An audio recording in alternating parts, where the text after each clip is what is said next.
कीर्तन के सबको धन्यवाद। अभी हम लोग मंगलाचरण करते। ओम अज्ञानतिमिरान्धस्य ज्ञानाञ्जन शलाकया चक्षुन्मीलितं येन तस्मै श्री गुरुवे नमः। श्री चैतन्य मनोभीष्टं स्थापितं येन भूतले स्वयं रूप कदा मह्यं ददाति स्वपदान्तिकं। वन्देऽहं श्री गुरु श्रीयुतपद कमलं श्री गुरु वैष्णवांच श्रीरूपं साग्रजातं सहगण रघुनाथं वितं तं सजीवं स्वाद्वैतं सावधूतं परिजं सहितं कृष्ण चैतन्य देवं श्री राधा कृष्ण पादान सहगण ललिता श्री विशाखा वितांत च नम ओम विष्णु पादाय कृष्ण प्रेष्ठाय भूतले श्रीमते भक्ति वेदांत स्वामिन इति नामिने नमस्ते सारस्वती देवे गौरवाणी प्रचारिणे निर्विशेषा शून्यवादी पश्चात देश तारिणी वांछा कल्पतरुभ्यस्य कृपा सिंधुभ्य एव च पतितानां पावनेभ्यो वैष्णवेभ्यो नमो नमः। नमो महावदान्याय कृष्ण प्रेम पदाय कृष्णाय कृष्ण चैतन्य नामने गौरद्विषे नमः। हे कृष्ण करुणा सिंधु दीन बंधु जगतपते गोपेश गोपिका कांत राधा कांत नमस्तुते। तप्त कांचन गौरांगी राधे वृंदावनेश्वरी विश्वानुसुते देवी प्रणमामि हरिप्रिये नीलांचल निवासाय नित्याय परमात्मने बलभद्र सुभद्रायां जगन्नाथाय ते नमः। जय श्री कृष्ण चैतन्य प्रभु नित्यानंद श्री अद्वैत गदाधर श्रीवासादि गौर भक्त बिंद मुखम करोति वाचालम पंगु लंगे गिम यत्कृपातमहं वंदे श्री गुरु मदीन तारिणम परमानंद माधवम श्री चैतन्य ईश्वरम। हरे कृष्ण कृष्ण कृष्ण हरे हरे हरे राम राम राम हरे। श्री श्री मंगलाचरण की जय। शिला प्रभुपाद की जय। हरे कृष्णा। आज के भागवतम चर्चा में सभी भक्तों का हार्दिक स्वागत है। सभी भक्तों के चरणों में मेरा सादर दंडवत प्रणाम है। राधा माधव राधा गोविंद परम वैष्णव परम गुरु आचार्यों की बहुत असीम कृपा हम लोगों के ऊपर है। हम सब भक्त लोग मिल करके आपस में कई दिनों से श्रीमद् भागवतम के ऊपर चर्चा कर पा रहे हैं। कैंटो 10 के अंतिम पड़ाव में हम लोग पहुंच गए। हरि बोल। और बहुत सुंदर हम लोगों ने भगवान की, गोकुल की, वृंदावन की, मथुरा की और अब द्वारकाओं की लीलाओं का तत्व के बारे में हम लोग चर्चा कर पा रहे हैं। अभी तक हमने जो चर्चा की है, अभी हम लोग 72वें 72 अध्याय में है। जरासन असुर का पथ भगवान इंद्रप्रस्थ पहुंच गए हैं। हरि बोल। तो अभी तक कैसे पहुंचे हैं उस लीला को हम लोग अभी तक जो संक्षेप में हमने पढ़ा है, चर्चा की, उसको बहुत संक्षेप में दोहराते हैं। जैसा हमने चर्चा किया, प्रथम 10 अध्याय में गोकुल की लीला है। उसके अंदर में मूल क्या है? भगवान श्री कृष्ण का प्राकट्य। वासुदेव कृष्ण मथुरा में, उनको वसुदेव जी लेके चले जाते हैं गोकुल में। वहां पर भगवान का नंदोत्सव होता है, भगवान का नामकरण होता है और भगवान वहां 3 असुरों का वध करते हैं। सबसे पहले पुतना का, उसके बाद सटकासुर का, उसके बाद तीनावर्त का। 2 लीलाएं करते हैं। एक है दामोदर लीला और दूसरा यमलार्जुनों का उद्धार। फिर 11वें अध्याय से लेकर 37 अध्याय तक में हमने वृंदावन की लीला का वर्णन किया है, जिसमें भगवान ने मुख्य 2 लीलाएं की हैं, गोवर्धन लीला और ब्रह्म विमोहन लीला। पहले ब्रह्म विमोहन लीला की है, जो कि हमने देखा 13वें अध्याय के अंदर में की है। किस प्रकार ब्रह्मा जी भ्रमित होते हैं और ब्रह्मा जी 14वें अध्याय में स्तुति करते हैं। और दूसरी लीला हमने पढ़ा है गोवर्धन लीला कि 24, 25, 26, 27 4 अध्याय में, जिसके माध्यम से भगवान ये स्थापित करना चाहते हैं कि मेरी माया इतनी प्रबल है कि बड़े बड़े शक्ति पर देवता भी, ब्रह्मा इंद्र भी भ्रमित हो जाते हैं। उसके अलावा भगवान ने, हमने देखा कि असुरों का वध किया है। 4 असुर का है, धेनुकासुर का, प्रलंबासुर का, शंखचूड़ का किया है, केसी का वध किया है और उन्होंने बोमासुर का वध किया है। ये मुख्य हम लोगों ने देखा है, जिसको कहते हैं वो 29 अध्याय से लेकर 33 अध्याय में है गोपियों की दिव्य भक्ति। भगवान दिव्य ध्वनि बजाते हैं, जैसे ही दिव्य ध्वनि भगवान की बंसी की सुनती है गोपियां शुद्ध भक्त सब कुछ भूल जाती है। मतलब क्या हुआ, जो भी भौतिक संबंध है, भौतिक चीजों में लगी हुई है, उसके प्रति आसक्ति खत्म हो जाती है। अपने बच्चे, ससुर, पति, पत्नी सबको छोड़ के चली आती है।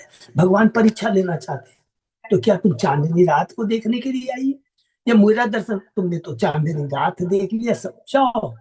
तब वो एक शिक्षा देती है कि समर्पण तो आपके चरणों में ही है। आपके चरणों में समर्पण ही जीवन का लक्ष्य है। बाकी ये जो संबंध है, ये तो शरीर का संबंध है, कुछ समय के लिए। आप ही वास्तविक पति हैं। वास्तविक पति वही है जो हमको इस भौतिक जगत के जन्म मृत्यु जरा मरादि के चक्र से छुड़ा सके। तो जो हम आज के जो हम माता पिता के प्रति संबंध है, जो आसक्ति और खराब नहीं है, उनके प्रति कर्तव्य निभाना है, ये परम कर्तव्य को निभाना, ये गौती स्थापित करती है। और भगवान कहते हैं तुम्हारी शुद्ध भक्ति की शक्ति के सामने मैं अपने को नतमस्तक करता हूँ। तुम्हारे भक्ति के ऋण को मैं ब्रह्मा के जीवन काल में भी नहीं चुका सकता। हरि बोल।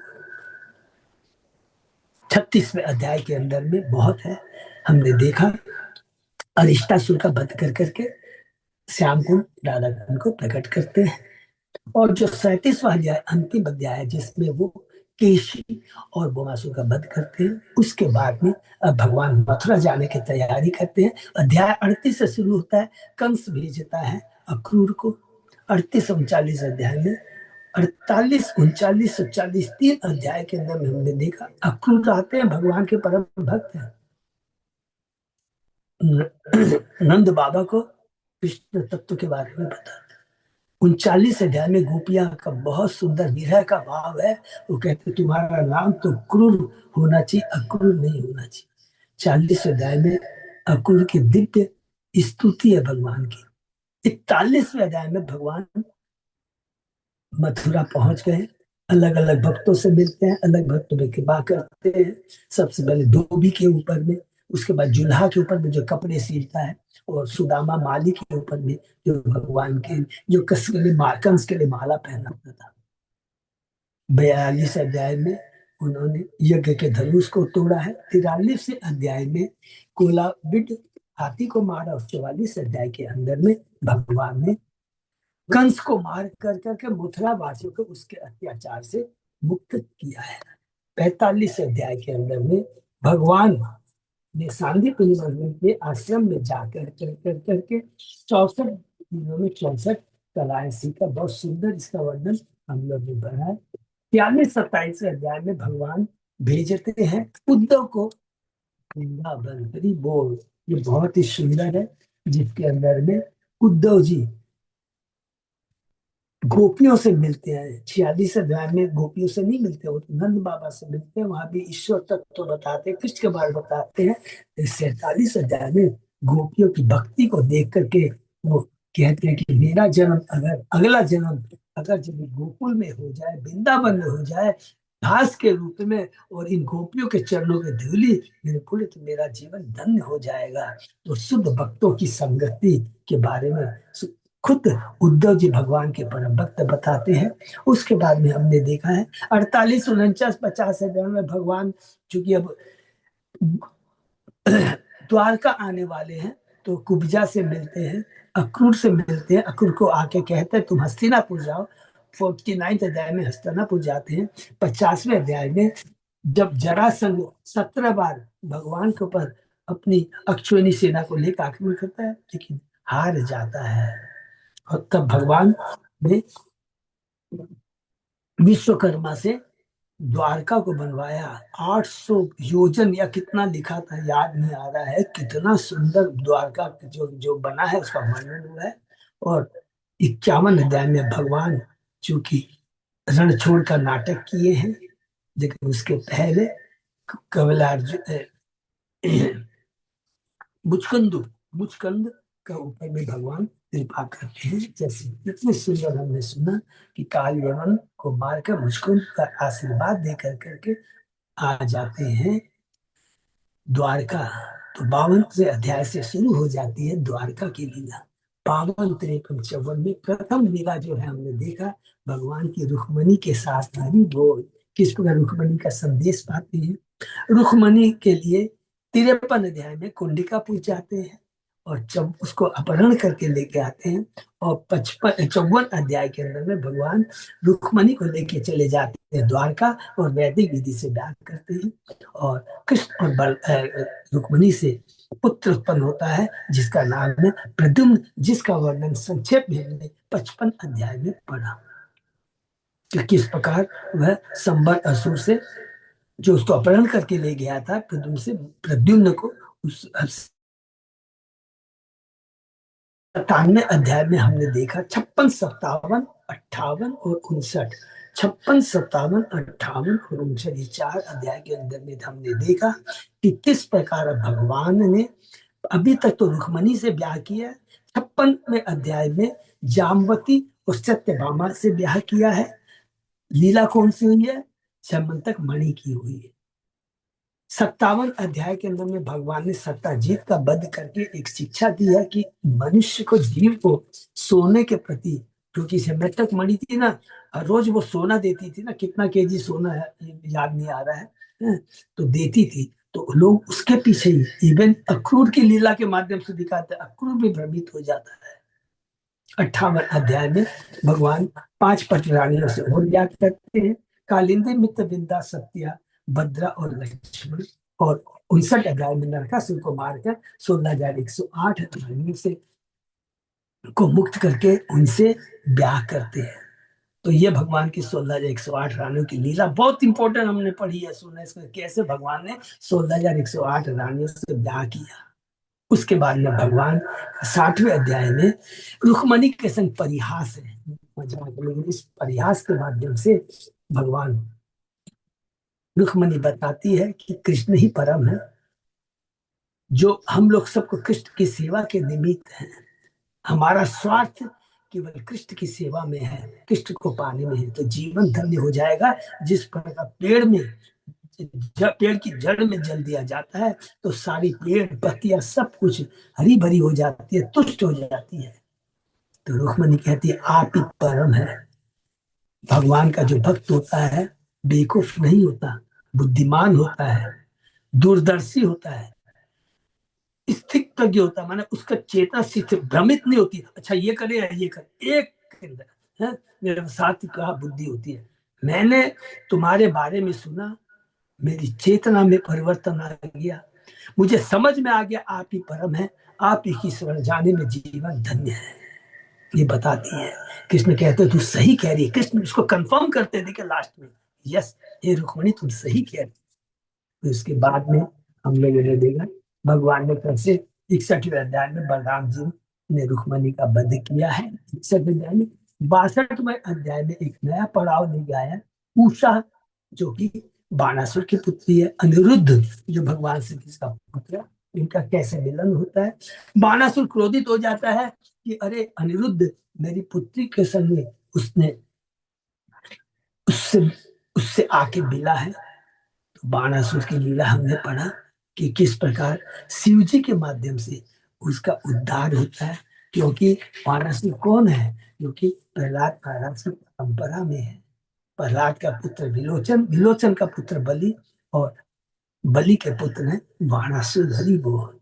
उसके बाद में 64 अध्याय की में भी लीला बहुत इंपॉर्टेंट है, राजा मृग की छोटी सी लीला है, लेकिन पूरा शिक्षा प्रदत्त तत्व है, जिसके अंदर में जो इम्पोर्टेंट शिक्षा दो है कि कभी भी ब्राह्मणों की संपत्ति को भोगने का प्रयत्न नहीं करना चाहिए, बड़ा उसका अपराध होता है, उसका जघन्य पनिशमेंट होता है।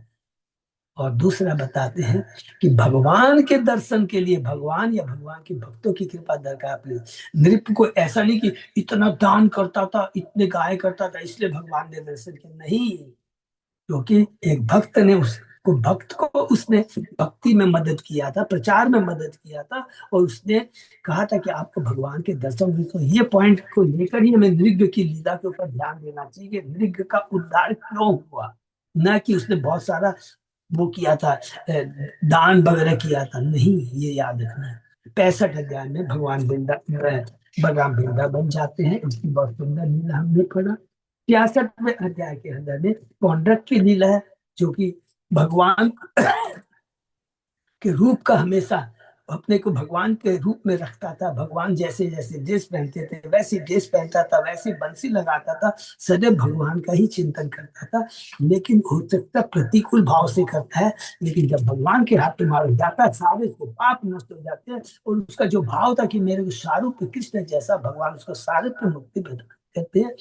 फिर उसके बाद में 67 अध्याय में जो नरकासुर का वध दोस्त है, जीवित का वध करते हैं। 68 अध्याय बहुत ही शिक्षाप्रद है, जिसमें बलराम जी शिक्षा देते हैं दुर्योधन के माध्यम से कि देखो, तुम लोग जो कहते हो कि तुम्हारे चलते हैं हम लोग यदु लोगों को ये पोजीशन प्राप्त है, ये हमारी कलुषित चेतना है।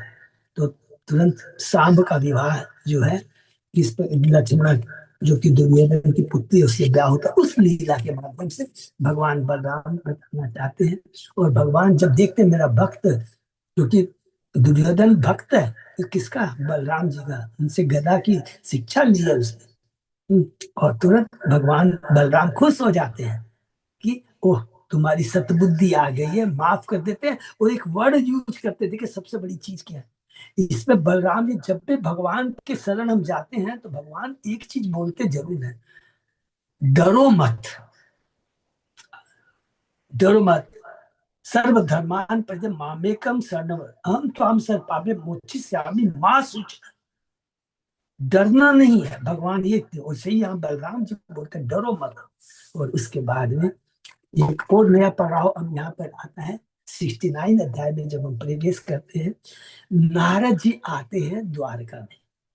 भगवान के अलग अलग महलों में जाते हैं, जिसके माध्यम भगवान की दिव्यता, ऐश्वर्य, और भगवान अब बताना चाहते हैं कि सदैव परम वैष्णव का कैसे आदर करना चाहिए अपने आसन के माध्यम से, कि किस प्रकार वो नारद मुनि की सेवा करते हैं, उनके पाव प्रचालन करते हैं, ये शिक्षा को देते हैं। 70वें अध्याय में हमने देखा, अब यहाँ पर भगवान किसको ग्लोरीफाई करना चाहते हैं? उद्धव जी को ग्लोरीफाई करना चाहते हैं। भगवान अपनी सभा भवन में, सुधर्मा भवन में बैठे रहते हैं। एक दूत आता है, वो कहता है कि देखो, जरासंध ने 20,800 राजाओं को कैदी बना रखा है। उसी समय नारद जी भी आते हैं, अरे युधिष्ठिर जी राष्ट्रीय यज्ञ करना चाहते हैं। भगवान अपने को नाटक करते कि मैं भ्रमित हो गया, तो तुरंत उद्धव को बुलाते हैं। भगवान को सब मालूम है क्या करना है, लेकिन उद्धव को ग्लोरीफाई करना चाहते हैं। तो उद्धव बताते हैं कि देखिए, आपको दोनों ही काम करने पड़ेंगे, दोनों ही काम एक ही तरीके से हो जाएंगे। तो वो बताते हैं कि किस प्रकार जरासंध दिग्विजयी होना जरूरी है, बिना राष्ट्रीय यज्ञ तब हो नहीं सकता है, दिग्विजयी होना पड़ेगा, धन की आवश्यकता होगी। इसलिए भगवान बलराम जी एडवाइस करते हैं हमें जाना चाहिए, पूरा दिग्विजय के लिए सब लोग जाएंगे, सब राजा हारेंगे, उनसे उत्पाद जो भी धन इकट्ठा करके लाएंगे, उससे राष्ट्रीय यज्ञ होगा, दोनों काम हो जाएंगे। भगवान खुश हो जाते हैं, सब लोग उद्धव जी की प्रशंसा करते हैं। तो 71वें अध्याय में हमने देखा कि किस प्रकार उद्धव की बात को सुन करके भगवान तैयारी करते हैं कहाँ पर जाने के लिए, इंद्रप्रस्थ जाने की तैयारी करते हैं। और इंद्रप्रस्थ रास्ते में जो भगवान किस प्रकार अपनी पत्नी और बच्चों को हरि बोल लेकर के आते हैं, इंद्रप्रस्थ पहुंच जाते हैं। किस प्रकार युधिष्ठिर भगवान का आते हैं, वो आगे बढ़ता है, भगवान को गले लगा लेता है, भगवान को टच करते ही सारे उसके कलमश, भौतिक कलमश से मुक्त हो जाता है, दिव्य आनंद की अनुभव हो जाता है। और अब उसको अनुभव होता है कि मैं अब भौतिक जगत में नहीं हूँ, मैं भगवान को, और भगवान के बीच जो भगवान का जो मैंने हम लोग आश्रय लेते हैं, तो सारी भौतिक दुश्चिंता है। जब हम बोलेंगे ना सारी भौतिक दुष्टता है, तो हम लोग तो भक्त धीरे धीरे पढ़ के इतना डीपली हो गई है, तो हम लोग ये वर्ड बोलेंगे, जो केवल माया है, टेम्परेरी है, उसके प्रति जो आसक्ति है, भय है, डर है, वो दूर हो जाता है। क्योंकि जो कुछ भी हमारे पास में है वो शाश्वत नहीं है, वो आज नहीं तो कल जाना ही जाना है। जो हमारे संबंध है वो टेम्परेरी है, जो प्रतिष्ठा वो टेम्परेरी। इसको जब बार बार याद करेंगे तो क्या चीज याद आएगा कि हमको आसक्ति नहीं, दोनों में फर्क होता है। एक कर्तव्य होता है और एक आसक्ति होती है। आसक्ति बंधन का कारण होता है, और कर्तव्य निभाने से क्या होता है कि डिटेचमेंट आता है। याद रखेंगे, कर्तव्य के भाव को रखकर यदि करेंगे तो आसक्ति नहीं आएगी। तो भक्त कर्तव्य तो जरूर निभाना है, क्योंकि आए हैं इस भौतिक जगत में, पिता पत्नी पुत्र बधू पति का जो संबंध उसको निभाना है, लेकिन आसक्ति नहीं रखनी है। आसक्ति तो केवल कृष्ण के प्रति रखनी है। इसी को कहते हैं कि सारी भौतिक आसक्ति खत्म हो जाती है। तो बहुत तरह अध्याय में हम लोग देखते हैं कि जब भगवान इंद्र पास पहुंच गए हैं, बहुत सुंदर वातावरण है। एक दिन युधिष्ठिर महाराज बैठे रहते हैं और उसके अंदर में सब लोग वहां पर ब्राह्मण भाई गुरु मुनि सब लोग बैठे रहते हैं। तो युधिष्ठिर महाराज कहते हैं, इसको 2 मिनट हम लोग चर्चा करेंगे, बहुत पावरफुल है। युधिष्ठिर महाराज कहते हैं, मैं रासु यज्ञ करना चाहता हूँ। तो मेरा रासु करने का उद्देश्य क्या है? हम कुछ भी करते हैं, बहुत बड़ा प्रोग्राम करते हैं, बहुत बड़ी लोगों को बुलाते हैं, इसलिए नहीं कि हमको दिखाने के लिए कि मैंने इतनी बड़ी नहीं है। मेरा उद्देश्य क्या है कि भगवान क्या कहना चाहते हैं, सब लोग आओ, और भगवान कहना चाहता है कि हरि नाम करो। तो वही युधिष्ठिर महाराज कहते हैं कि ये मैं दिखाना चाहता हूँ, जिसे मैं राष्ट्रीय यज्ञ करके देवताओं को आमंत्रित करके यह दिखलाना चाहता हूँ कि आपके बिना, आपके ही देवता, आपके बाद जो शक्ति है वो केवल कृष्ण के चलते हैं। हम सभी आपके दास हैं, एकमात्र आप ही भगवान हैं। ब्रह्मा शिव सभी ब्रह्मांड के सारे लोगों को यहाँ पर बुलाकर सभा में प्रमाणित करना चाहता, आप भगवान है और प्रत्येक व्यक्ति आपका दास है। समस्त वैदिक ज्ञान का निर्णय भी क्या है कि आप भगवान है। मैं इस तथ्य को स्थापित करना चाहता हूँ और दुनिया को आपको भगवान के रूप में तथा सामान्य शक्तिशाली ऐतिहासिक पुरुष के रूप में स्वीकार करने के अंतर को दिखलाना चाहता हूँ। ये बहुत सुंदर पॉइंट बोलता है, क्योंकि क्या है ना, कुछ लोग क्या बोलते हैं भगवान को, ये तो खाली शक्तिशाली पुरुष है, ये खाली अपना ये दिखाता है, अष्ट सिद्धि ये सब दिखाता है। तो वो कहते हैं कि अरे भाई, जो अष्ट सिद्धियां हैं ये सारी भौतिक हैं, ये सब भगवान से निकलती है। अरे इस चीज को तो स्रोत भगवान है, भगवान तो स्वयं भगवान है। बहुत सुंदर कहता है। और उसके बाद में प्रभुपाद जी कहते हैं, बहुत सुंदर बात कहते हैं, जो कृष्ण भावना भावित व्यक्तित्व होता है वही वास्तव में जगत में मुक्त होता है। जगत में मुक्त होने का मतलब ये नहीं है कि जगत से छुटकारा पा जाना। ये मुक्त जो शब्द वर्ड है ना, हर जगह प्रभुपाद जी बहुत क्लियर करते हैं। ये नहीं कि भगवान के धाम चला गया, मुक्त नहीं। मुक्त का मतलब है कि भौतिक जगत में भी रहते हुए कोई भी भौतिक आसक्ति न रख करके खुद भगवान की भक्ति करता है, वो दूसरों को भगवान की भक्ति करने के लिए प्रोत्साहित करता है। तो लास्ट हमने जो श्लोक पढ़ा था, यही दुर्योधन भगवान को बताना चाह रहे हैं कि मैं ये रासु यज्ञ क्यों करने जा रहा हूँ। और भी युधिष्ठिर भगवान के बारे में कहेंगे, जिसकी चर्चा हम लोग अब करते हैं और आगे किस प्रकार वो लोग प्लानिंग करते हैं कि जरासंध को मारने की है। तो ये हम लोग अभी चर्चा करेंगे। ओम नमो भगवते वासुदेवाय। ओम नमो भगवते वासुदेवाय। ओम नमो भगवते वासुदेवाय। नारायण नमस्कृत्य नरं चैव नरोत्तमं देवीं सरस्वतीं व्यासं ततो जयं उदीरये। नष्टप्रायेषु अभद्रेषु नित्यं भागवत सेवया भगवती उत्तम श्लोके भक्ति भवति नैष्ठिकी।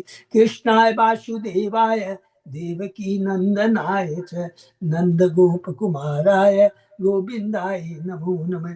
आराधयो भगवान भजेश तनय ततदाम वृंदावनम रमया काचित उपासना व्रजवधूवर्गेण्य कल्पिता। श्रीमद्भागवतम प्रमाणम अमलम प्रेमा पूर्व पुमर्तो महान श्री चैतन्य महाप्रभो मतमिदम तत् आदरो न पर। हरे कृष्ण कृष्ण कृष्ण हरे हरे, हरे राम राम राम हरे हरे। कैंटो 10 अध्याय 72 श्लोक नंबर 6। बहुत बहुत धन्यवाद अच्युत सर। हम लोग शुरू करते हैं। न ब्रह्मण न स्वपर भेद मति तव स्यात्, सर्वात्मन समदिश सुखानुभूति। संसेवताम सुरतरो इव ते प्रसाद, सेवानुरूपम उदयो न विपर्ययो अत्र। आपके मन के भीतर यह मेरा है, यह दूसरे का है, इस प्रकार का भेदभाव नहीं हो सकता, क्योंकि आप पर ब्रह्म है, समस्त जीवों की आत्मा, सदैव संभाव रखने वाले और अपने अंतर में दिव्य आनंद का भोग करने वाले। आप कल्प वृक्ष की तरह अपने उचित रूप से हर पूजने वाले को आशीर्वाद देते हैं और उनके द्वारा की गई सेवा के अनुपात में उन्हें इच्छित फल देते हैं। इसमें कोई भी दोष नहीं है। गीता के 90 अध्याय के 29 श्लोक में का बहुत इंपॉर्टेंट श्लोक है ना, कि युधिष्ठिर से पूछते हैं ना नारद जी से, क्या भगवान भी पक्षपात करते हैं? तब उसके उत्तर में कहते हैं नहीं, भगवान समभाव रखते हैं। और यही कहते हैं कि आप तो परमात्मा है, माँ है, माँ कभी भी कोई भेदभाव रखती है? जब भी थोड़ा कंफ्यूजन हो तो समझ लेंगे कि भगवान कौन है, शाश्वत माता पिता है। अरे जब टेम्परेरी जगत में जब माता रहती है, वो कभी भी अपने बच्चे के संग भेदभाव नहीं रखती है। जितने भी बच्चे, चाहे वो बच्चा शैतान हो या अच्छा हो, सबके संग एक ही भाव रखती है, एक ही ट्रीटमेंट करती है, एक ही तरह से खाना पीना देती है। तो सोचिए भगवान कैसे भेदभाव कर सकते हैं। यही बात युधिष्ठिर महाराज यहाँ पर कहते हैं। शेषेश्वर स्वामी बताते हैं कि कल्प वृक्ष में न तो कोई भौतिक अनुरक्ति रहती है, न पक्षपात, न तो एकमात्र पात्र को अपना फल प्रदान करता, अन्य को नहीं। जीव गोस्वामी प्रभुपाद कहते हैं कि कल्प वृक्ष को यह सोचना नहीं पड़ता कि यह पुरुष मेरी पूजा करने योग्य है, यह व्यक्ति नहीं है। प्रत्युत कल्प उन सबों से प्रसन्न रहता है जो ठीक से उनकी सेवा करते हैं। भगवान भी उसी तरह कार्य करते हैं जैसा कि राजा युधिष्ठिर ने यहाँ बताया। श्री विश्वनाथ चक्रधारी क्यों कहते हैं कि किसी को भगवान कृष्ण पर यह दोषारोपण नहीं करना चाहिए कि वे एक व्यक्ति से ईर्ष्या करते हैं तो दूसरे के संग पक्षपात करते हैं। माँ किसी को डंडा, बच्चा उद्दंड है उसको मारती है, तो क्या इसका मतलब पक्षपात हो गया? भगवान माँ पिता जो कुछ करते हैं हमारी भलाई के लिए करते हैं, ये तत्व है। क्योंकि भगवान स्व सुखानुभूति है, अर्थात वे अपने भीतर अपना सुख का अनुभव करने वाले हैं। अतः बद्ध जीवों से उन्हें कुछ भी लेना देना नहीं रहता है। प्रत्युत में उसी तरह प्रतिदान करते हैं जिस तरह में उनके पास जाते हैं। श्री प्रभुपाद ने इसी बात को राजा युधिष्ठिर के कथन की व्याख्या करते हुए बहुत ही सुंदर ढंग से बताया। यदि कोई व्यक्ति कृष्ण भावनामृत को ग्रहण कर ले तो उसका जीवन भौतिक आध्यात्मिक दृष्टि से पूर्ण हो जाता, दोनों दृष्टि से पूर्ण हो जाता है। जब भी बोलेंगे भौतिक दृष्टि से पूर्ण हो जाता है, जब भी कोई हमसे पूछेगा ना तो हम लोग को तुरंत बहुत सुंदर जवाब देना है। माने क्या करता है, ये जवाब क्या होगा कि भगवान की भक्ति करने से जो अनवांटेड भौतिक इच्छाएं हैं वो खत्म हो जाती है। इसको कहते हैं भौतिक संतुष्टि। नहीं भाई इतना ही है, और जो बाकी है वो भगवान की सेवा के लिए है। इसको कहते हैं भौतिक। और आध्यात्मिक दृष्टि मीन्स वो आत्मा का भोजन है। तो शरीर का भोजन और आत्मा का भोजन दोनों ही से तुष्टि हो जाती है जो भगवान की भक्ति करता है। हरि बोल। इसका यह अर्थ नहीं है कि आप कृष्ण भक्त का पक्षपात करते हैं तथा भक्त के प्रति उदासीन रहते हैं। आप तो सबों के लिए एक से हैं, ये आपकी घोषणा है। आप एक व्यक्ति का पक्षपात करके दूसरों से अनासक्त नहीं हो सकते, क्योंकि आप परमात्मा रूप में सबों में विद्यमान हैं और हर व्यक्ति को उसके सकाम कर्मों का फल देते हैं। आप हर जीवात्मा को इच्छा अनुसार इस भौतिक जीवन का भोग करने का अवसर प्रदान करते हैं। परमात्मा होने से आप जीवात्मा के साथ शरीर में विद्यमान है और जीवात्मा को उसके किए हुए कर्मों का फल देते हैं। साथ ही कृष्ण भावनामृत को विकसित करके आप भक्तिमय सेवा करने का शुभ अवसर भी प्रदान करते हैं। आप ये स्पष्ट घोषणा करते हैं कि अन्य सारे धर्मों को त्याग कर मेरी सर्व धर्मान परित्यज्य मामले का शरण। आप यह भी घोषित करते हैं कि आप सभी पाप कर्मों के फलों से उसे मुक्त करके उससे संभाल लेंगे। तो कोई भी ब्रह्मांड में ऐसा, ये बहुत इंपॉर्टेंट चीज है, संभाल। इवन देखिए देवता मुचकुंद को बोलते हैं कि आपको जो भी भौतिक फल चाहिए हम आपको देने के तैयार हैं, लेकिन हम आपको भौतिक जगत से नहीं उभार सकते हैं। ये तो एकमात्र कृष्ण, मुक्ति तो केवल कृष्ण ही प्रदान कर सकता है और कोई नहीं कर सकता है। आप स्वर्ग के कल्प बीच की बात ये है जो हर एक को इच्छा फल देता है। हर व्यक्ति सर्वोच्च सिद्धि पाने के लिए स्वतंत्र है, किंतु यदि कोई ऐसी इच्छा नहीं करता तो आपके द्वारा से कम कर दिया जाना पक्षपात नहीं होता। तो जो अपने में आपके धाम नहीं आना चाहता, कोई बच्चा है उद्दंड है, माँ की बात सुनना नहीं चाहता है, तो माँ बार बार प्रयास करती है, माँ उसका करेक्शन करने के लिए बार बार प्रयास करती है। तो भगवान, जब हम भक्ति नहीं करते तो भी भगवान, सोचिए एक चीज हम लोग खाली जस्ट सोच ले, हम भगवान की पूजा नहीं करते हैं तो भगवान सूर्य चंद्र सूर्य की रोशनी देना बंद कर देते हैं क्या? ऑक्सीजन देना बंद कर देते हैं क्या? खाना पीना बंद कर देते हैं क्या? नहीं, भगवान ये सारी व्यवस्था देते हैं और भगवान तो यही प्रयत्न करते रहते हैं कि मेरा बच्चा सुधर जाए। और जो सुधर जाता है उसको कहते हैं कि जो बच्चा नहीं सुधरा है उसको प्रचार करो। यही पूरी कृष्ण भावना मित है। श्री भगवान वाच सम्यक व्यवस्थितं राजन् भवता शत्रु कर्षण कल्याणी येन ते कीर्ति लोकान अनुभविष्यति। भगवान ने कहा हे राजन, तुम्हारा निर्णय सही है, अतः हे शत्रुकर्षण, तुम्हारी शुभ ख्याति सभी लोगों में फैलेगी। तो भगवान क्या कहना चाहते हैं? अरे तुम्हारी इसलिए फैलेगी शुभ ख्याति क्योंकि तुमने मेरा ग्लोरीफाई किया, कि मेरे बाद नहीं।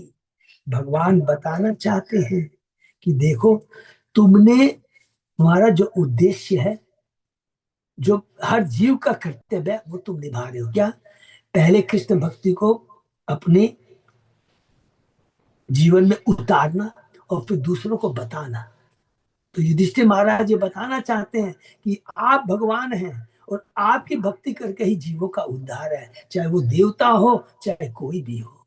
इसलिए भगवान कहते हैं तुम्हारी जो सोच या चेतना है वो सही है। इस और यश फैलने की बात होती है तो भगवान के भक्त का ही ग्लोरिफिकेशन होता है। आज आप सोचिए, ग्लोरिफिकेशन की एक मिनट हम बात करते हैं। बड़े बड़े लोग आते हैं, भौतिक दृष्टि से अच्छे कार्य करके करते हैं, चले जाते हैं, हम लोग कौन कितना उसको याद करता है। लेकिन भगवान के भक्तों का रोज गुणगान होता है। हर रोज हम लीलाएं उनके बारे में सुनते हैं। भक्ति विनोद ठाकुर, भक्ति सिद्धांत सरस्वती ठाकुर, प्रभुपाद जी को ले लीजिए, भरत जी को ले लीजिए, ध्रुव महाराज को, हमेशा उनका गुणगान होता रहता है। तो इस वास्तविक प्रसिद्धि किसको मिलती है? भगवान के भक्तों को मिलती है।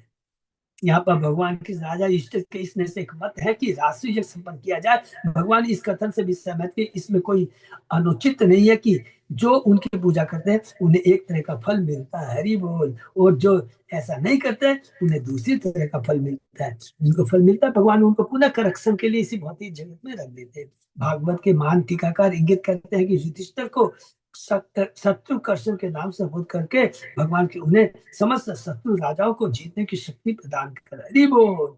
इस प्रकार कृष्ण ने भविष्यवाणी की कि युधिष्ठिर की सुख्याति लोगों में फैलेगी और सचमुच वैसा ही होगा, क्योंकि दिग्विजयी होना जरूरी है, राजस्व यज्ञ करना है, धन की आवश्यकता है, ये सारा चीज से भौतिक ये कारण है, बाहरी कारण है। कभी इसको हमें ये नहीं समझना चाहिए और कृष्ण भगवान ने सबको लड़वा दिया, सब राजाओं को लड़वाया, उनका धन लेकर आगे नहीं। वो धन किस में लगेगा? एक एक चीज को समझिए, कृष्ण की सेवा में लग रहा है। राजाओं को हरा के उनका जो अहंकार है वो भगवान उसका नष्ट खत्म करे। ऋषि नाम कृति देवानाम श्रद्धाम अपि न प्रभु सर्वेशाम अपि भूतानाम इप्सित क्रतुराट अयम।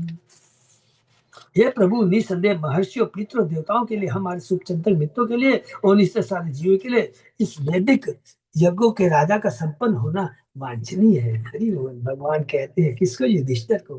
विजित्य नृपतिन सर्वान् कृत्वा च जगति वसे संभृत्य सर्व संभाराम हर्ष्व महाक्रतुम महाक्रतुम। सबसे पहले सारे राजाओं को जीतो, पृथ्वी को अपने अधीन करो और आवश्यक सामग्री एकत्र करो जो कि राष्ट्रीय यज्ञ में लगेगी। तब इस मान यज्ञ को संपन्न करो। जैसा कि किसने बताया था, वो तो भगवान ही जानते हैं। ये उद्धव जी ने उनको कहा था। एते ते भ्रातरः राजन् लोकपाल अंश संभवा जितोस्मि आत्म बताते अहम दुर्जयो यो अकृत आत्मभी। हे राजा, तुम्हारे इन भाइयों ने विभिन्न लोकपालों के अंशों के रूप में जन्म लिया है, और तुम तो इतने आत्मसन्नी हो कि तुमने मुझे भी जीत लिया है, जबकि मैं उन लोगों के लिए दुर्जय हूँ जिनकी इंद्रियां उनके बस में नहीं है। लेकिन चूंकि तुमने मुझको समर्पण किया है, तो तुमने मुझको जीत लिया है। श्री प्रभुपाद ने श्री कृष्ण में लिखा है, कहा जाता है कि भीम वायुदेव से उत्पन्न थे, अर्जुन इंद्रदेव से, जबकि स्वयं युधिष्ठिर यमराज से उत्पन्न थे। श्री प्रभुपाद आगे लिखते हैं कि भगवान कृष्ण ने राजा युधिष्ठिर से कहा कि वे इस उस व्यक्ति से प्रेम द्वारा जीत लिए जाते हैं जिसने अपनी इंद्रियों को बस में कर लिया है। बस में कर लिया का मतलब जिन्होंने अपनी इंद्रियों को भगवान की सेवा में लगा दी है। उसके अलावा कोई भी ब्रह्मांड में कोई शक्ति नहीं जो हमारी इंद्रियों को बस में कर सकती। जिसने अपनी इंद्रियों को नहीं जीता है, जिसने भगवान की सेवा में है, भगवान को कभी नहीं जीत सकता। भक्ति का यह रहस्य इंद्रियों को जीतने कहता है, उन्हें निरंतर भगवान की सेवा में लगाना। हरि बोल। क्लियर यहाँ पे लिखा है। सभी पांडवों का विशेष गुण यह था कि वे सदैव अपने इंद्रियों को भगवान की सेवा में लगाए रहते थे। और दूसरे कौन जिसके बारे में हमने पढ़ा, वो कौन है? अम्बरीश महाराज। जो व्यक्ति इस तरह अपनी इंद्रियों को लगाता है, वह शुद्ध हो जाता है, और शुद्ध इंद्रियों से मनुष्य वास्तव में भगवान की सेवा कर सकता है। इस तरह भगवान दिव्य प्रेमा भक्ति के माध्यम से भक्त द्वारा जीते जा सकते हैं। बहुत ही सुंदर भक्ति की महत्ता, भगवान के भक्त की महत्ता, दोनों का बहुत सुंदर यहाँ पर बताया। जो भगवान का भक्त होता है, उसकी इंद्रिया हमेशा भगवान की सेवा में लगी रहती है, इसमें शुद्ध रहती है। न कश्चित मत परम लोके तेजसा यशसा श्रिया विभूति वा अभिभवेत देवो अपि किमु पार्थिव। इस जगत में मेरे भक्त को देवता भी अपने बल, सौंदर्य, यश या संपत्ति से नहीं हरा सकते। पृथ्वी के शासक की तो बात ही क्या है, देवता भी। तो यहाँ पर हम लोग हिरण्यकश्यप का एग्जाम्पल दे सकते हैं, क्योंकि हिरण्यकश्यप ने देवताओं को अपने बस में कर लिया था। अर्थात जब देवताओं को बस में करने वाला हिरण्यकश्यप प्रहलाद का कुछ नहीं कर सका, तो ये सब देवता फिर तो सबकी बात छोड़। यहाँ पर भगवान कृष्ण राजा युधिष्ठिर को आश्वस्त करते हैं कि संसारी राजाओं को जितना कोई समस्या नहीं है, क्योंकि वह स्वयं शुद्ध भक्त है, और भगवान का शुद्ध भक्त देवता तक से नहीं जीता जा सकता। यद्यपि भौतिकतावादी लोगों को अपनी शक्ति, यश, सौंदर्य तथा ऐश्वर्य का गर्व रहता है, किंतु वे कभी भी इनमें से किसी भी दिशा भगवान के शुद्ध भक्त से आगे नहीं निकल सकते। ये अभी हमने पढ़ा, रुक्मणी भगवान जवाब देती है ना, आपने कहा ना इतने बड़े ऐश्वर्यशाली राजा, इतने सुंदर थे, इतने शक्तिशाली थे, इतने धनवान थे, तुमने उनको छोड़कर मुझसे क्यों ब्याह किया? रुक्मणी ने जवाब दे दिया कि आपका जो भक्त होता है वो वास्तव में अजय होता है। सिर सुखवाच है निशम भगवत गीतम प्रीत पुल्ल मुखाम्बुज भ्रातृ दिक विजय आयुक्त विष्णु तेज उपभृन हिताम। सुखदेव गोस्वामी ने कहा, भगवान द्वारा इन शब्दों रूपी गायन को सुनकर युधिष्ठिर हर्षित हो उठे, उनका मुख कमल सदृश खिल गया। इससे उन्होंने अपने भाइयों को, जो भगवान विष्णु की शक्ति से संबंधित थे, सभी दिशाएं जीतने के लिए भेज दिया। तो ये सब याद है ना, जो भगवान विष्णु की शक्ति से, क्योंकि भगवान ने आशीर्वाद दे दिया है, अपने भाइयों को बेचो, तुम बेचो। तो जब भगवान ने ये वर्ड कह दिया कि तुम सब राजाओं को जीतो, अर्थात भगवान ने, जब भगवान के मुंह से निकल गया तो हम सब तो निमित्त मात्र हैं। ये भगवान के मुंह से निकल गया कि तुम जीतो, बस खत्म। उसके बाद और कुछ सोचने की दरकार नहीं। इसलिए जैसे गुरु कहते हैं, कोई भी बात कहता है, जो शास्त्र जो कहते हैं, एज इट उसको तुरंत एक्सेप्ट कर लेना चाहिए। उन्होंने कहा, बस तुरंत को लपक करके ले लेना चाहिए, क्योंकि हम तो खाली निमित्त मात्र, अर्थात उनके कहने मात्र से सारी शक्ति उनकी हमारे में आ गई है, और हम 100% सक्सेस होंगे। सहदेवम दक्षिणस्याम आदि शतशः सृंजये दिशि प्रतीच्याम नकुलम उदिच्याम सभ्य साचिनम। प्राच्याम्रिकोदरम मत्स्ये की कये सह मद्रिके। उन्होंने सहदेव को सिंजो के साथ दक्षिण, नकुल को मत्स्यों के साथ पश्चिम, अर्जुन को माने सब्यसाची है जो को केकयों के साथ उत्तर तथा भीम को मद्रकों के साथ पूर्व दिशा में भेज दिया।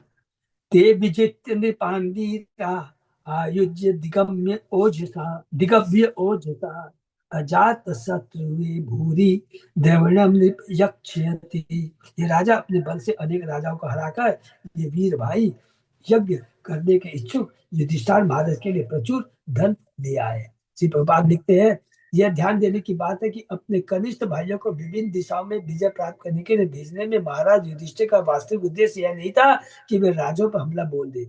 वास्तव में उनके भाई विभिन्न दिशाओं में राजाओं को महाराज युधिष्ठिर द्वारा राष्ट्रीय यज्ञ संपन्न करने के विचार का समाचार देने गए। हरि बोल। राजा को इस तरह यह सूचित किया गया कि यज्ञ को पूरा करने के लिए उन्हें कर टैक्स देना होगा। राजा युधिष्ठिर को कर देने का अर्थ होता था कि उस राजा ने उनकी अधीनता स्वीकार कर ली है। इस प्रकार के कार्य को जब कोई राजा अस्वीकार कर देता तो ऐसी स्थिति में युद्ध अवश्य भावी हो जाता है। अतः उनकी शक्ति एवं प्रभाव के द्वारा उनके भाइयों ने विभिन्न दिशाओं में राजाओं को पराजित किया और पर्याप्त कर एवं उपहार एकत्र कर लिए। इन्हें राजा युधिष्ठिर के समक्ष उनके भाइयों को ने लाकर प्रस्तुत किया। तो यहाँ पर भी ध्यान, बहुत इंपॉर्टेंट चीज है, जब भगवान का आशीर्वाद मिल गया है तो वो उनको दिग्विजय युधिष्ठिर महाराज की 100% है। तो स्वतः ही वो राजा अपने आप हारेंगे, माने ये सब भगवान की व्यवस्था है। श्रुत्वा अजितम जरासंगम नृपते ध्यायतो हरि अहो पायम तमेव आद्य उद्धवो यमुवाच।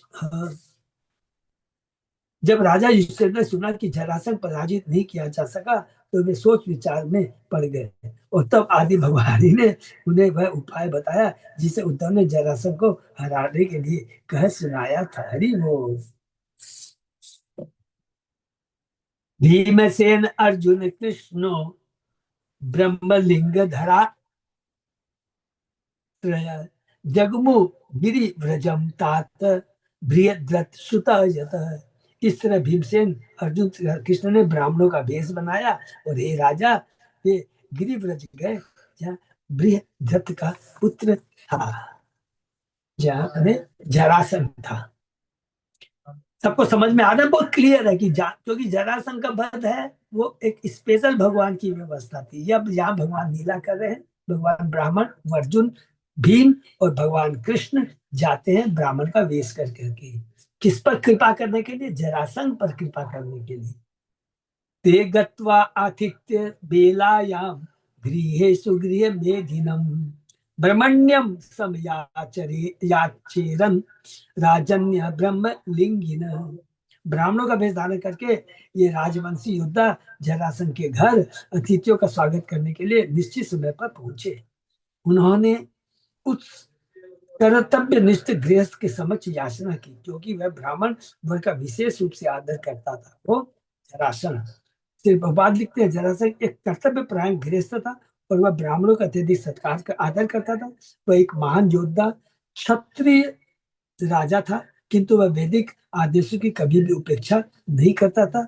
ब्राह्मणों को वैदिक आदेशों के साथ अन्य सारी जातियों का आध्यात्मिक गुरु माना जाता है। श्री कृष्ण अर्जुन एवं भीमसेन वास्तव में क्षत्रिय थे परंतु उन्होंने ब्राह्मण का वेश बना रखा था। जिस समय जरासंध ब्राह्मणों को दान दिया करता था और अतिथियों के रूप में उनका स्वागत किया करता था, उसी समय ये तीनों उसके पास पहुंचे। हरि बोल।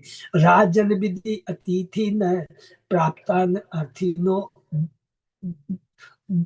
दुर्मागतान तत्न प्रयच्छ भद्रम ते यत् वयम कामयामहि।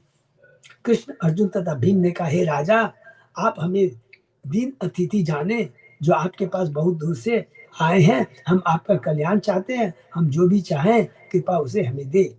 किम दुर्मर्शम तितिक्षणाम किम अकार्यम असाधुनि किम न देयम वदान्यानाम कह पर समदर्शिनाम। सहनशील व्यक्ति क्या नहीं कर सकता, देखिए कैसे प्रभोग कर रहे हैं। दुष्ट क्या नहीं करेगा, उदार व्यक्ति दान में क्या नहीं दे सकता और समदृष्टि वाले के लिए भारी कौन है। पिछले श्लोक में भगवान कृष्ण तथा दोनों पांडव भाइयों भीम और अर्जुन ने जरासंध से अनुरोध किया कि वे जो कुछ मांगे उन्हें दिया जाए। यहाँ पर वे बताते कि उन्हें अपनी इच्छा को स्पष्ट करने की आवश्यकता क्यों नहीं है। आचार्य ने इस श्लोक की व्याख्या इस प्रकार की है कि जरासंध ने सोचा होगा, चाहो तो मेरा पुत्र मांगो जिससे बिछुड़ना असह्य होगा। इस संभव आपत्ति पर कृष्ण बादलों का उत्तर होगा, सहनशील व्यक्ति के लिए कुछ भी असह्य नहीं है। इसी प्रकार जरासंध आपत्ति कर सकता था, इनसे क्या, इससे यदि तुम मुझसे मेरा शरीर या मेरे बहुल्य मणि या अन्य आभूषण देने को कहो तो मेरे पुत्रों के लिए है, सामान्य बिच्छू के लिए नहीं। इस पर वे बोले होंगे, जो उदार है वह दान में क्या नहीं दे डालता, दूसरे से हर वस्तु दे है। जरासंध को यह भी आपत्ति हो सकती है कि वह अपने शत्रु को दान क्यों दे। इस पर उसके अतिथियों के प्रत्युत्तर में कहा होगा, का पर समदर्शिना, जो समदर्शी है उसके लिए पराया कौन, हरि बोल। इस तरह श्री कृष्ण तथा पांडव ने जरासंध को प्रोत्साहित किया, उकसाया मैंने प्रोत्साहित किया, जिससे बिना और अधिक वाद विवाद के एवं उनकी प्रार्थना मान ली।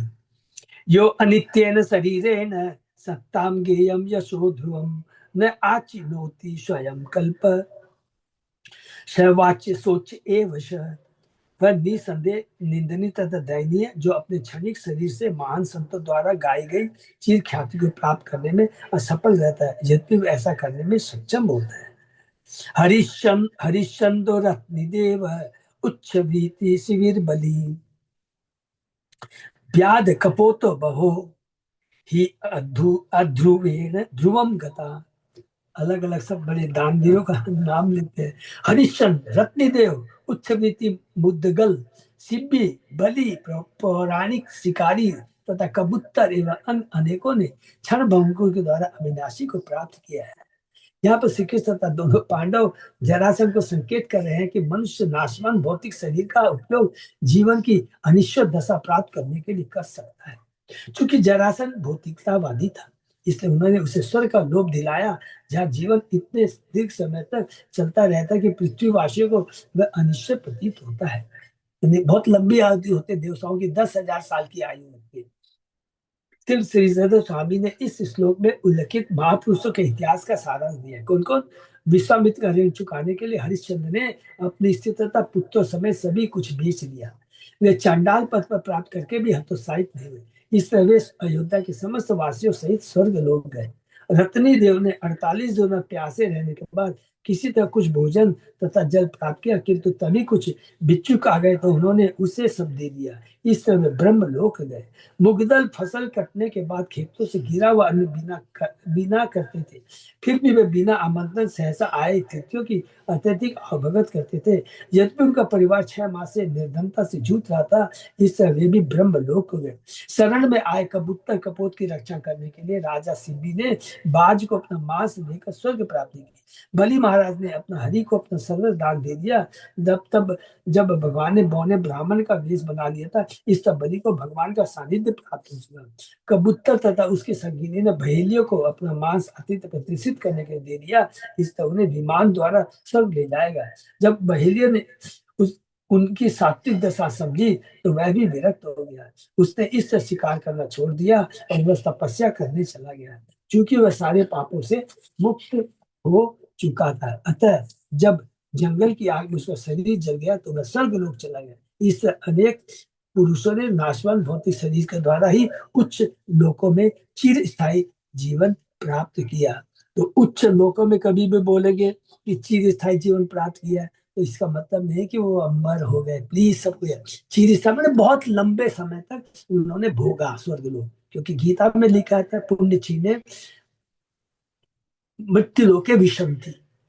गीता के 9वें अध्याय के 21वें श्लोक में है ना कि पुण्य जो पुण्य कर्म क्षीण होने के बाद में पृथ्वी लोक में आना पड़ता है। श्री शुक्रवाच है स्वरे आकृति भी तान तु प्रकोष्ठे जया हते अपि राजन्य बंधुन विज्ञाय दृष्ट पूर्वान अचिंतयत। सुखदेव गोस्वामी ने कहा, उनकी आवाज, उनके अतिरिक्त ढील ढोल तथा उनकी कलाइयों पर धनुष की डोरी से बने चिन्हों से जरासंध यह जान गया कि उसके अतिथि राजन्य है, और सोचने लगा कि इसके ऊपर मैंने उन्हें कहीं ना कहीं देखा। अरे वो बड़ा बुद्धिमान था, बोला ब्राह्मण के रूप में है, लेकिन इनकी कलाइयों में तो दाग पड़ गया। धनुष धारण करने से दाग पड़ जाते हैं ना, तो ये चिन्ह क्या, इसका मतलब ये लोग क्षत्रिय हैं। आचार्य गण इंगित करते हैं कि जरासंध कृष्ण, भीमसेन तथा अर्जुन का द्रौपदी स्वयंवर में देख चुका था। चूंकि वे ब्राह्मण का वेश बनाकर भीख मांगने आए थे, अतः जरासंध ने सोचा कि ये निम्न वर्ग के क्षत्रिय हैं, जैसा कि राजन बंधु शब्द से सूचित होता है। माने डर, माने निम्न वर्ग के माने डर के, माने समथिंग लाइक दैट है।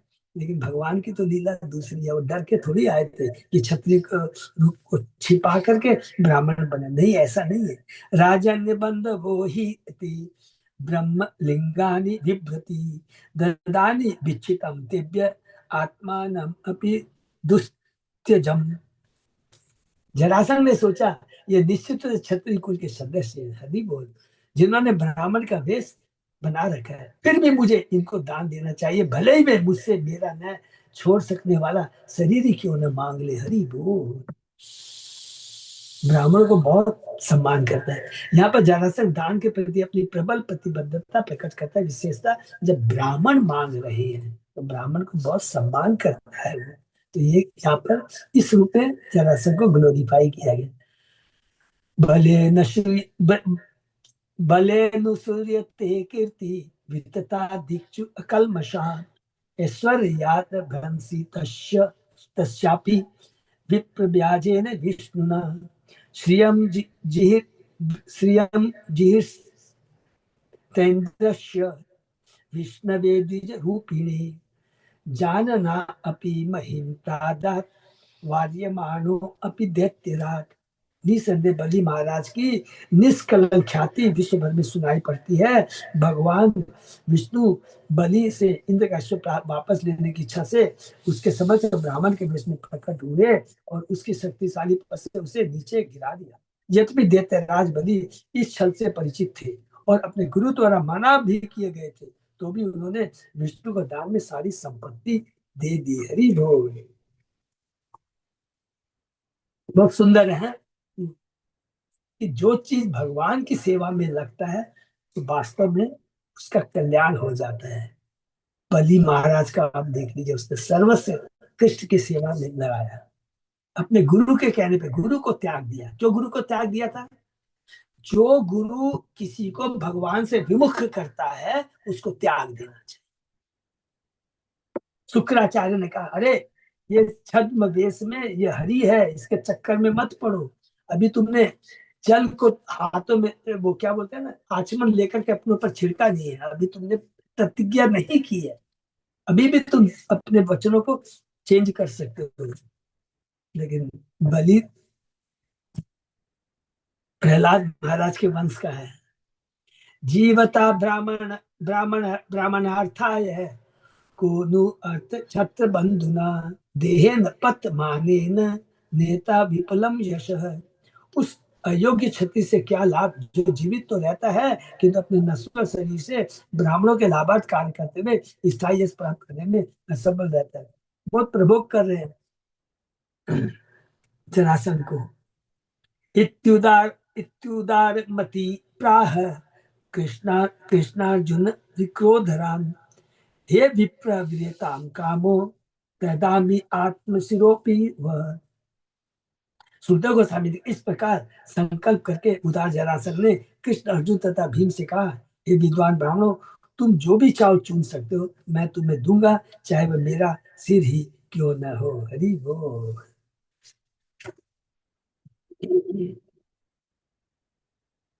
तो वो यहीं पर विराम देते हैं, दूर है, क्योंकि फिर श्री भगवान वाचा शुरू हो जाता है, तो भगवान क्या बोलते हैं तो हम लोग नेक्स्ट क्लास में चर्चा करते हैं।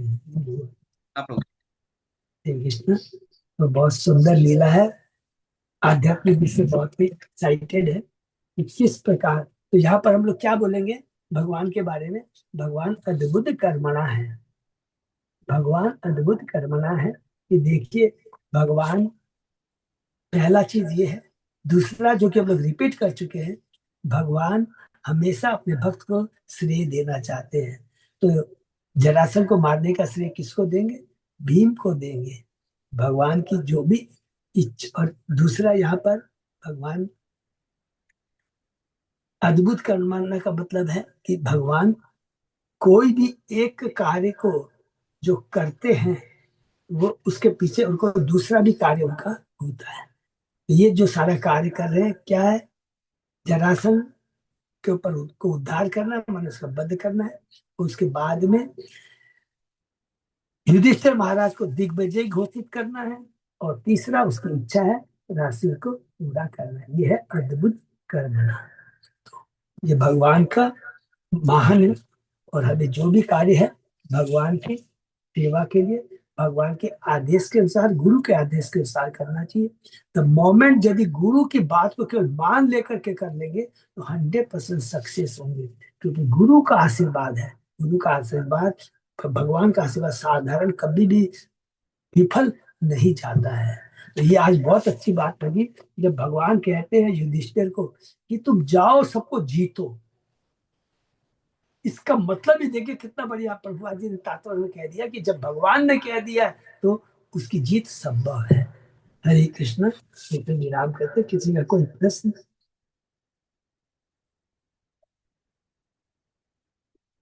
यही पर हम लोग विराम देते हैं प्रभु। हरे कृष्ण।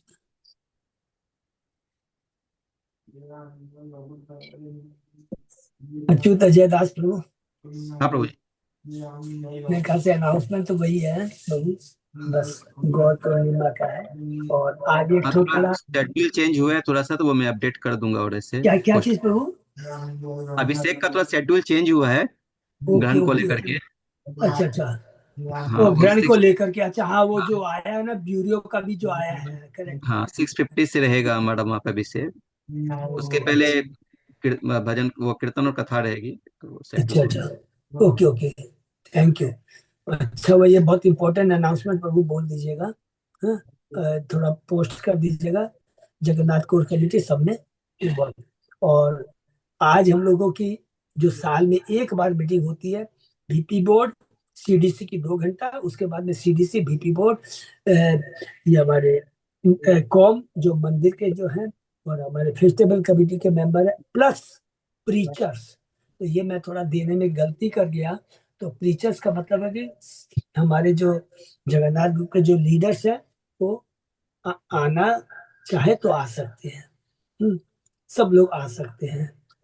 श्री संगीता देवी माता जी, अरुण अग्रवाल, मोहन प्रभु, संतोष माता जी, और जितने भी अच्युत जय प्रभु तो आ रहे हैं। ये प्रभु तो फेस्टिवल कमेटी के बहुत मेंबर है। तो सब लोग प्रयत्न करिएगा, यदि संगीत चेष्टा की टाइम है 4 से 6। ठीक है ना? कृष्णा माता जी भी है, हाँ अर्चिता कृष्णा माता जी भी। हाँ, अर्चना माता जी भी है। हाँ, तो अर्चना माता जी, फिर से मैं रिपीट कर देता हूँ, अर्चना माता जी है, श्री जो भी लीडर संगीता। थे सभी को आना चाहिए। सब लोग को आ जाना चाहिए, प्लीज आइए आप लोग, तो बहुत अच्छा रहेगा। फिर से सॉरी, थोड़ा लेट इन्फॉर्म कर रहा हूँ, तो थोड़ा आपको टाइम मैनेजमेंट करने में थोड़ी मुश्किल होगी, लेकिन जरूर प्रयत्न कीजिएगा। हरे कृष्णा। हम लोग विराम देते हैं। सही भक्तों को बहुत बहुत धन्यवाद, प्यार के से विराम देते हैं, फिर